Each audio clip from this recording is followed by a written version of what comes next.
Assalamualaikum warahmatullahi wabarakatuh. Alhamdulillahi rabbil alamin. Wassalatu wassalamu ala asrafil anbiya'i wal mursalin, amma ba'du. Para alim, para ulama, hadirin hadirat yang saya hormati, para santri baik putra maupun putri, pertama-tama kita bersyukur kepada Allah Subhanahu wa taala yang telah memberikan bermacam-macam nikmat kepada kita, terutama nikmat iman dan Islam.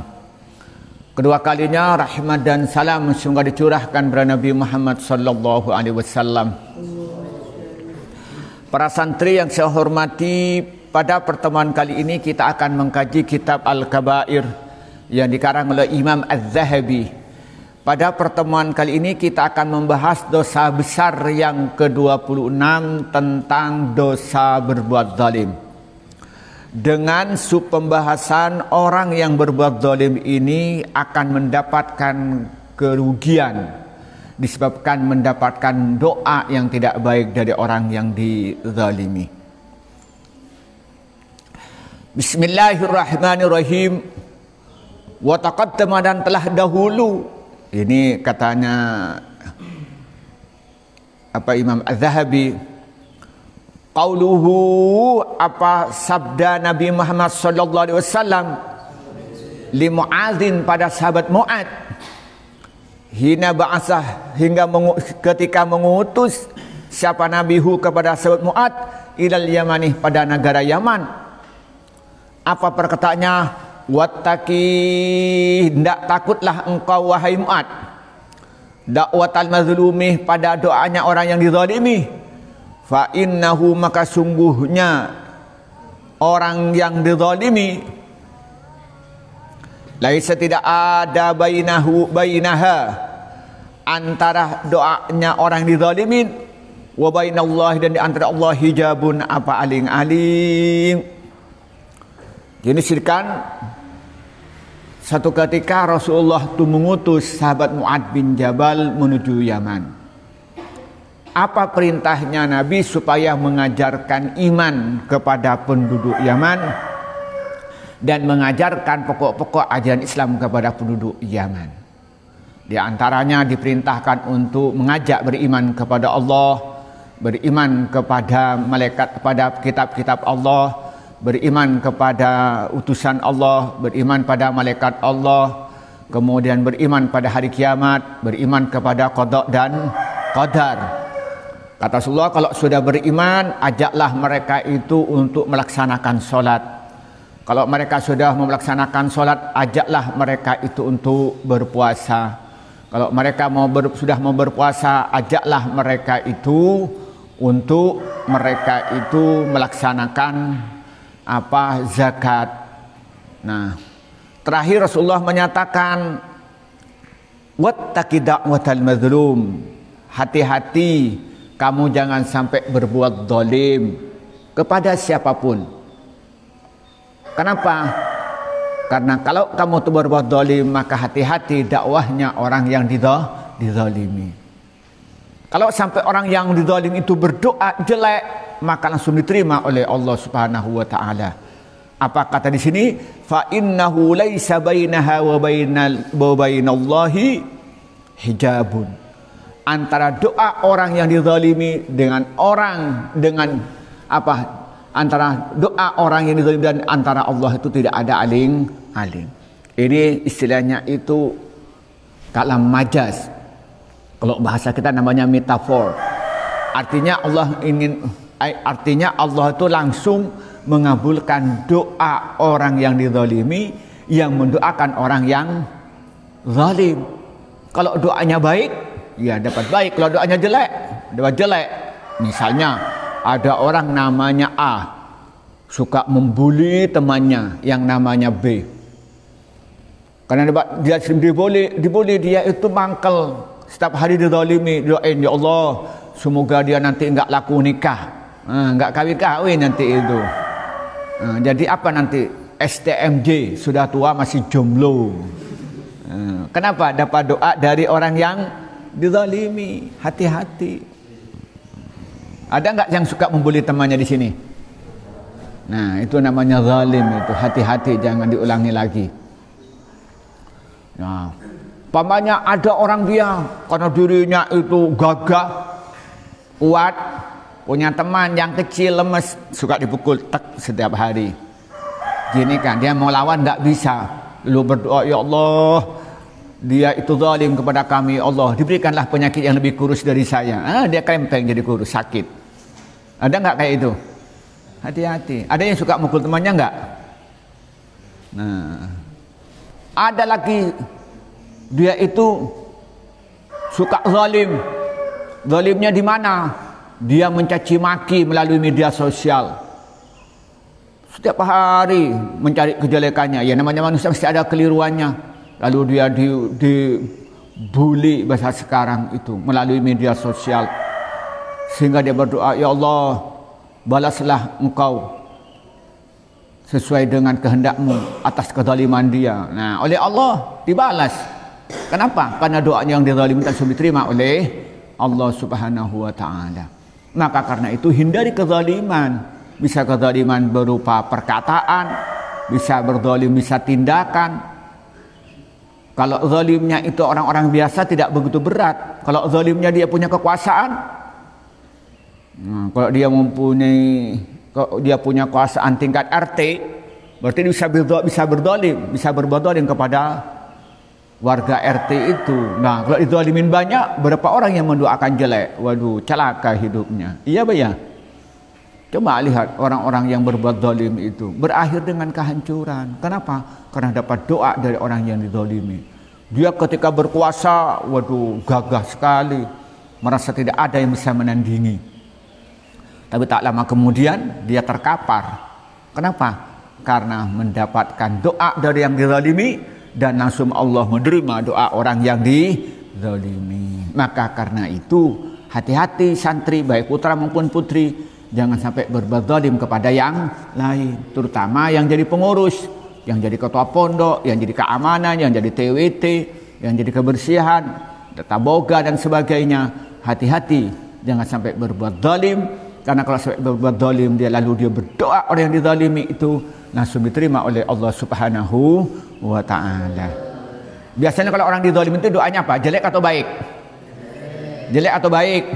Mesti jelek. Berarti kamu akan mendapatkan apa? Musibah, akan mendapatkan kesengsaraan. Disebab apa? Kezaliman yang sampean lakukan. Na'udzubillah. Wa fi sahihi, dalam hadis sahih Rasulullah bersabda, man, adapun orang zalamah yang zalim, siapa orang qaida shibrin, sejengkal minal ardi, dari bumi, tawakuhu, mengalungkan Allahu kepada orang yang zalim sebab mengambil tanah, min sab'i ardina, dari 7 bumi, yaumal kiamati, pada hari kiamat. Wa fi sahihi, man zalamah qaida shibrin minal ardi tawakahu min sab'i ardina yaumal kiamah. Kalau ada orang yang zalim sejengkal tanah, maka nanti oleh Allah dikalungkan di hari kiamat itu 7 bumi. Jadi kalau orang Tukaman punya tanah, ngalak tanah noreng itu ya, apa katanya orang Madura itu alat-alat, punya sawah di batas orang, dicangkul ngelak tanahnya orang. Nah, nanti tanah ini kan jatuh jengkal cuman. Lah nanti di hari kiamat itu tarik ke bawah ke 7 bumi, dikalungkan di hari kiamat. Coba bayangkan kalau dia mencuri 1 hektar, gini 1 hektar. Kalau sekarang berhektar-hektar menjual tanahnya orang atau ngerampas tanahnya orang, lalu dia dibawa ke pengadilan. Masuk ke pengadilan karena dia itu punya uang, bisa membayar pengacara yang cerdas, menang di pengadilan. Padahal dia tahu bahwa dia bukan milik dia. Apa namanya? Zalim. Nanti dikalungkan di hari kiamat. Ngeri. Dan ini sering terjadi. Maka kamu hati-hati, jangan sampai berbuat zalim. Ini yang terjadi biasanya kepada orang-orang paling gampang siapa? Petani yang dia punya sawah, yang kadang-kadang dia tanpa dia sadari ngambil tanahnya orang lain, dicangkul tanahnya orang lain. Hati-hati, karena itu kezaliman itu nanti akan dikalungkan pada hari kiamat.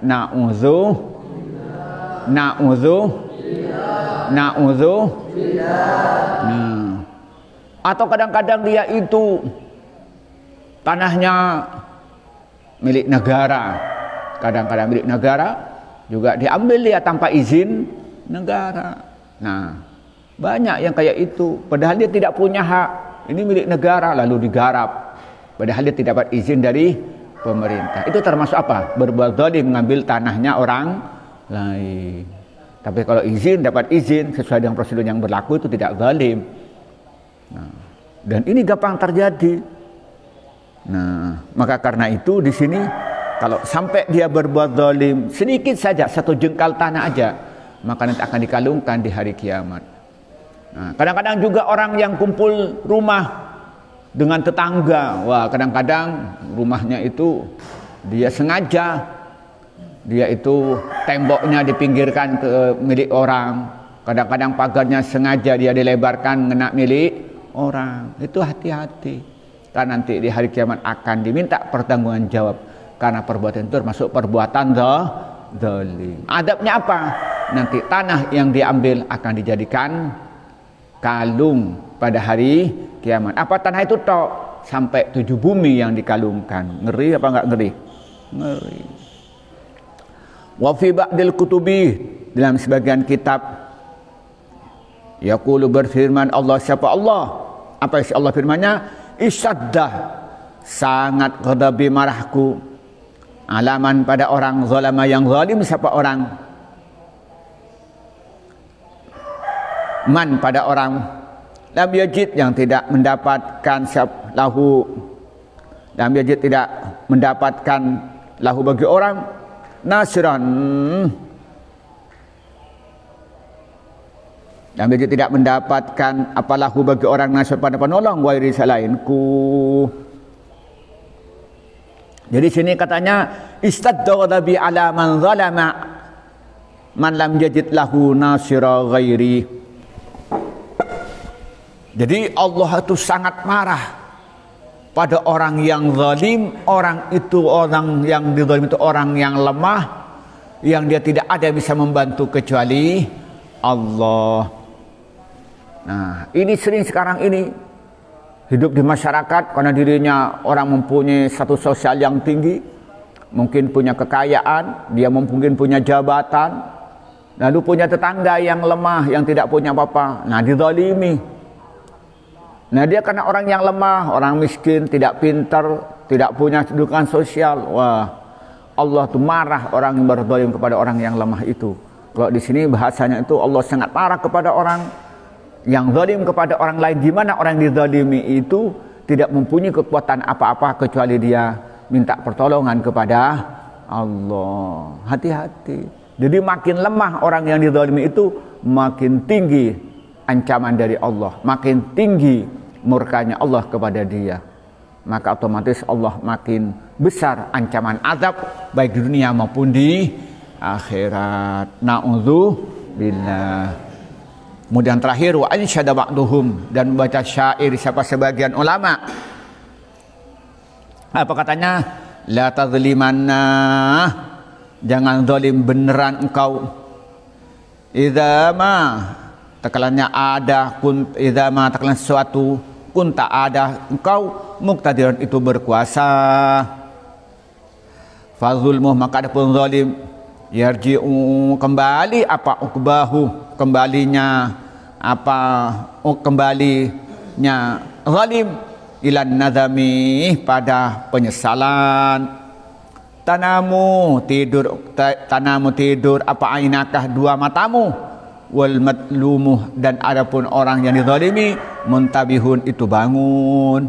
Yat'u, berdoa siapa mazlum, orang dizalimin, alaikah yang merugikanmu. Wa ainullah, dan adapun telinga Allah, lam tanam itu tidak tidur. Di sini apa katanya? La tazlimanna idza ma kunta muqtadiran Fazulmu yarji uqbahu ilan nadami. Kamu jangan sampai berbuat zalim bila kamu mempunyai kekuasaan. Kenapa? Karena kezaliman itu akan kembali kepada orang yang berbuat zalim. Tanamu aynaka wal madlumu muntabihun. Kamu tidur sedang orang zalimin dia bangun.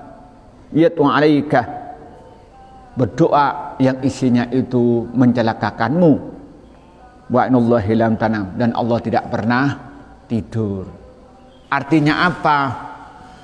Hati-hati jangan sampai zalim. Kapan? Ketika engkau mempunyai kekuasaan. Kenapa? Karena orang yang zalim itu nanti akibatnya akan kembali kepada orang yang berbuat zalim. Di antaranya apa? Orang yang dizalimi itu bangun, berdoa pada malam hari, minta perlindungan kepada Allah, minta kepada Allah supaya dibalas terhadap kezaliman yang kamu kerjakan, sedangkan kamu pada waktu itu kamu dalam keadaan tidur. Sedangkan Allah tidak pernah tidur, selalu menerima doa hambanya yang berdoa, terutama doanya orang yang dizalimi. Maka karena itu, hati-hati jangan sampai berbuat zalim ketika kamu mempunyai kekuasaan. Kalau nggak punya kekuasaan, apanya mau berbuat zalim? Jadi zalimi. Ya, iya Pak ya. Maka di sini apa? Di sini la tatlimanna idza ma kunta muqtadiran fa zulmu yajib uqbahu ila nadami. Tanamu aynaka wal madlumu muntabihun yat'u 'alaika wa 'ainullahi lam tanam. Coba. Hati-hati kita ini jangan sampai berbuat zalim. Inilah yang kita sampaikan pada pagi ini. Semoga bermanfaat. Wallahul muwafiq ila aqwamit thoriq. Wassalamualaikum warahmatullahi wabarakatuh.